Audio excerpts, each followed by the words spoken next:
Facebook ద్వారా పరిచయం పెంచుకుని మాయమాటలు చెప్పి ఓ అమ్మాయిని బెంగళూరు నుంచి హైదరాబాద్ తీసుకొచ్చిన చీటర్లు పోలీసులకు చిక్కారు. ఇప్పటివరకు కట్టుకథలల్లి పోలీసులకు మస్కా కొట్టాలని చూసిన వీరిని కటకటాల వెనక్కి పంపించారు పోలీసులు. దునియా ఫేస్బుక్ మే లైకుల క్రేజు, పరిచయాల మోజు, అన్లిమిటెడ్ ప్యాకేజీలతో ఫేస్బుక్ లో చాటింగ్ల హవా. కేజీ టు పీజీ వరకు దునియా అంతా కేర్లెస్ చాటింగ్. మంచి సరే, ఫేస్బుక్ మాటున అక్రమాల వల. స్కూల్, కాలేజీ అమ్మాయిలే టార్గెట్ గా నెట్ చాటున చీటింగ్. ఫ్రెండ్షిప్ ముసుగులో ఓ స్టూడెంట్ ను ట్రాప్ చేసిన కంత్రిగాళ్లు. ఇదిగో ఈ అమ్మాయి 9వ తరగతి చదువుతోంది. ఉండేది బెంగళూరులోని హెబ్బల్లో, కానీ ప్రస్తుతం హైదరాబాద్లో ఉంది. బెంగళూరులో ఉండాల్సిన ఈ అమ్మాయి ఇప్పుడు హైదరాబాద్లో ఉండడానికి కొన్ని కారణాలున్నాయి. ఈ అమ్మాయిని మహమ్మద్ సయ్యద్ షోయబ్ మోసం చెయ్యాలని చూశాడు.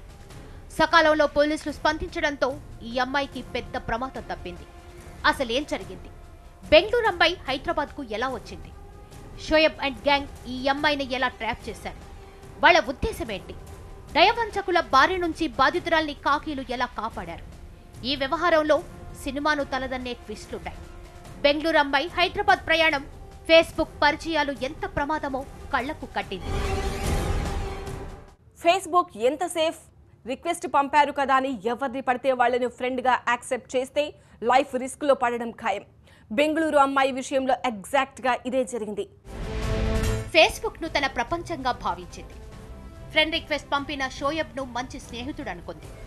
తన బాధలను అతనితో పంచుకుంది. ఊరటనిస్తున్నాడనుకుందే కానీ తన అసహ్యతను క్యాష్ చేసుకోవాలనుకున్న అతని పన్నాగాన్ని పసిగట్టలేదు.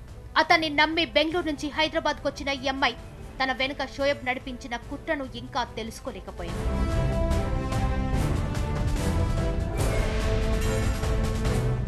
అసలు ఈమె ఎవరు, నేపథ్యం ఏంటో తెలిస్తే రాతి గుండె సైతం కన్నీరు కార్చడం ఖాయం. ముంబైకి చెందిన ఈ అమ్మాయికి చిన్నప్పుడే తల్లిదండ్రులు చనిపోయారు. కన్నవాళ్ల మరణంతో ఒంటరైపోయింది. దగ్గరి బంధువులు దూరమయ్యారు. కానీ చిన్నమ్మ వరుస అయ్యే ఒక ఆవిడ ఈ అమ్మాయిని దగ్గరికి తీసుకుంది. దానికి కారణం లేకపోలేదు. ఈ అమ్మాయికి ఆస్తి బాగా ఉంది.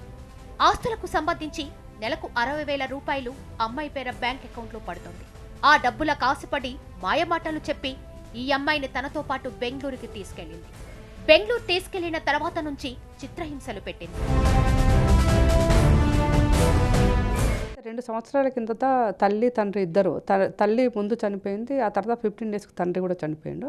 వీళ్ళేంటంటే చాలా పెద్ద పెద్ద ప్రాపర్టీస్ ఉన్న ఇండస్ట్రియలిస్ట్ ఫ్యామిలీ లాగా ఉంది ఈ అమ్మాయి చెప్తున్న మాటలు అమ్మంటే చూస్తే.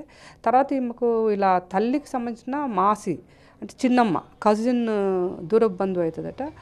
అక్కడ ఆమె యొక్క మాటలకి వీటికి దడుచుకొని ఈమెకు సంబంధించిన రిలేటివ్స్ కూడా ఎవరు అపోజ్ చేయలేదట. దీని నుండి ముంబై నుండి బెంగళూరుకు 2 సంవత్సరాల కింద తీసుకుని వచ్చింది. పిన్ని పెట్టే చిత్రహింసలను భరిస్తూనే ఉంది ఈ అమ్మాయి. ఎక్కడికైనా పారిపోవాలని అనుకుంది. కానీ ఎవ్వరూ తెలియదు, ఎటు వెళ్లాలో తెలియదు. అలాంటి సమయంలో ఈ పాపకి షోయబ్ పరిచయం అయ్యాడు. షోయబ్ది ప్రకాశం జిల్లా మార్కాపురం, ఉండేది హైదరాబాద్లో. మరి వీరిద్దరూ ఎలా కలిశారు అంటే వీరిద్దరిని కలిపింది ఫేస్బుక్. ఫేస్బుక్లో ఇద్దరికి పరిచయం ఏర్పడింది. తను తాను బాగా డబ్బున్నవాడిగా పరిచయం చేసుకున్నాడు షోయబ్. ఆప్యాయంగా చాట్ చేసేవాడు. దీంతో తాను పడుతున్న కష్టాలను షోయబ్కు చెప్పుకునేది. అదే సమయంలో అమ్మాయికి ఆస్తులున్నాయన్న అనే విషయం కూడా షోయబ్కి అర్థమైంది. దీంతో ఆమెను పెళ్లి చేసుకుని సెటిల్ అయిపోదామని అనుకున్నాడు. ఈలోగా బెంగళూరులో ఉంటున్న ఈ అమ్మాయికి పిన్ని రూపంలో కష్టాలు పెరిగాయి. అయితే ఈ అమ్మాయికి ఎప్పుడైతే ట్యూషన్ నుండి ఇంటికి వచ్చినప్పుడు ఒక అబ్బాయి ఫాలో అవుతున్న క్రమంలో ఈ అబ్బాయి నా ఇంట ఫాలో అవుతున్నా అని మాసికి చెప్పుకుంటే అతను తెలిసిన అబ్బాయి అతనికి ఛాయ్ చేసి తీసుకురమ్మని చెప్తే అమ్మాయి ఛాయ్ తీసుకురానికి వెళ్ళినప్పుడు ఆ అబ్బాయి ఈమెతో పాటు లోపలికి వెళ్ళి మాలస్టేట్ చేయడం అట్లా జరిగింది. ఆ విషయం మాసితో చెప్పుకుంటే ఆ అబ్బాయి ఏం చెప్తే అది చెయ్యి, అట్లా చేస్తే డబ్బులు ఇస్తాడు అనేది చెప్పింది. దీన్ని బట్టి అమ్మాయి ఏంటంటే అరే ఏమో జరిగిపోతుంది నన్ను ఇక అంటే ఈమెకున్న ప్రాపర్టీస్లో కూడా ఆమె సంతకాలు తీసుకోవడము, ఈమె బ్యాంక్ బ్యాలెన్స్ ఎవ్రీ మంత్ 60,000 అకౌంట్లో వచ్చేదట, వాళ్ళ తల్లిదండ్రులు సంపాదించింది. అవన్నీ కూడా ఆమె ట్రాన్స్ఫర్ చేయించుకోవడం ఇవన్నీ చేస్తూ డాక్యుమెంట్స్ మీద సంతకాలు పెట్టించుకున్నదట. ఎలాగైనా సరే బెంగళూరు నుంచి పారిపోవాలని అనుకుంది. ఆ సమయంలో షోయబ్తో చాటింగ్ చేసింది. తన నిర్ణయాన్ని చెప్పింది. ఎప్పటినుంచో ఇలాంటి సమయం కోసమే వేచి చూస్తున్నాడు షోయబ్. హైదరాబాద్ వచ్చేయమన్నాడు. షోయబ్ని నమ్ముకొని హైదరాబాద్ వచ్చేసింది ఈ అమ్మాయి. అయితే అతను తన ఇంటికి తీసుకెళ్లకుండా స్నేహితుల ఇంటిలో ఉంచాడు.